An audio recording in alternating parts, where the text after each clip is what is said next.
right, the next thing you're going to want to do is pull up the next piece of paperwork. So we have all of these that we need to fill out. Quickly, let's look at the HOA addendum. Make sure you have all of this information up here filled out correctly. And then this is where we're putting the dues and fees of the association. We found that on the plano, on the MLS sheet. In this case, this is the space that you use for the monthly, but in this case it was $156 quarterly, so that's where you put that. If there's another homeowners association, sometimes there are 2 or 3, there's extra spaces to put in more fees. Then you've got to designate on line 11 about current homeowners association assessments. It's usually seller that pays for that, transfer fees, etc. So make sure you fill that out completely. The as-is addendum is pretty simple. You're just putting information up here, and there are signature. Well, there's some additional terms. I don't know any additional terms you would use, but the signature lines are on the bottom. Short sale addendum.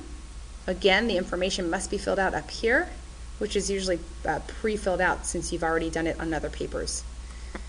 On the short sale addendum, the only thing I want you to notice is this is commonly missed. These are seller initials. Usually initials in the middle of a document, they're for buyers, but in this case it's sellers. So buyers don't initial there. That's one mistake I see, and sellers forget to initial there.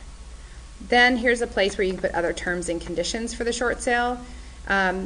Addendum, I am seeing some verbiage in here. Sometimes they want to delete certain lines or put certain parameters in place. Right there they can do it. Signature lines. Then we've got, let's look at these agency forms really quickly. This is the agency form that you would use. It's called Real Estate Agency Disclosure and Election. This is what you're going to use when you represent one party or the other. So you're putting your brokerage name here. Let me put this more in the middle.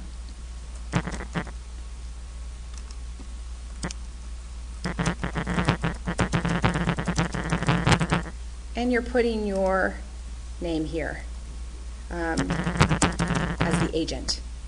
And then when you scroll down, oops, look at that, Robbie Realtor.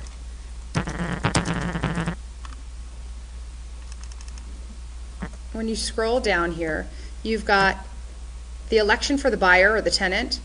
You want to, if you're representing the buyer, click box 34 and 36. 36 says that you can show your buyer other West USA Realty Revelation listings, really important. Now if you represent the seller, let's just look at that for a second. When you're taking a listing, you represent the seller as the seller's broker, and again, other agents from our company can show the house that you have listed. That's box number 42. If you are in a transaction where you're the listing agent and the buyer comes to you and you're not representing them, you're just preparing the paperwork, you can say under buyer, I represent the seller as the seller's broker. You can disclose that to them and you can say, and they're the buyer. So there's lots of uses for this form, but it's when you represent one side. In this case, we've got an agent, Chuck. This is the consent to limited representation. So there's the transaction information there. We've got Chuck. Okay, now look at this. There's a place where there's one licensee. That means you represent both the buyer and the seller. Come talk to me. If you feel like you're in that situation, you shouldn't be in that situation. You can almost always avoid it. But this is common, 2 licensees. We've got Angela and Chuck, right? Angela is representing the buyer and Chuck is representing the seller. Perfectly okay with me. I'm happy that you guys are selling each other's listings, so I hope that I see lots of these forms in your files. So you go ahead and designate which agent is for what side, and basically this is just disclosing that you have the same broker. So they have their own agent, but you have the same broker. We have filled out every single one of these forms here. The next step would be to send these to DocuSign. So in the next section of the class, you're actually going to learn how to send all of this over to DocuSign and also get your A forms into DocuSign. I'm going to show you where your A forms are. Those are interoffice forms. So before you go on, you're going to want to save. It'll give you confirmation that you have saved. And now this whole transaction is saved online in your Zipforms Online.